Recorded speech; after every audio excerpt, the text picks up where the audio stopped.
Ayan o, Elroy Mix, magandang hapon. So dito tayo sa ibang klase rin ng box culvert, no. Ito ay buo. So buo ito, yung nakikita natin kadalasan dito na ginagawa nila precast yun.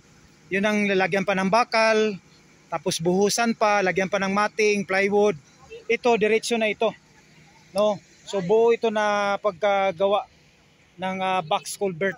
Ayan. So ito. Nakikita natin yan, no? So mas madali siya kaysa dung isa, precast yun.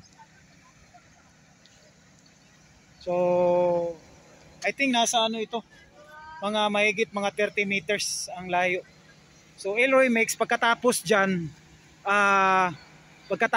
mga mahigit 20 doon sa, mayroon ding isa dyan na ongoing na ginagawa dyan sa loob, pero ang ginawa nila is precast. Kumbaga yung nilalagyan nila ng bakal.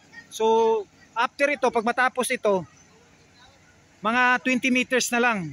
So yan, no, malapit nang matapos yung box culvert project dito sa may Coastal Road, dito sa may Rojas Extension. Ayan.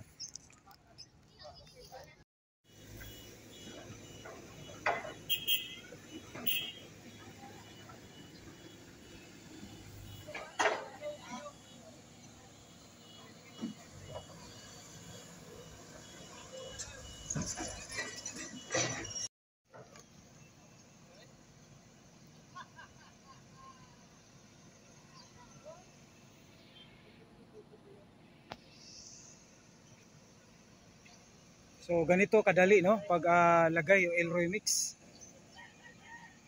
compare dun sa isang box culvert na bubuhusan pa. So ito ano lang,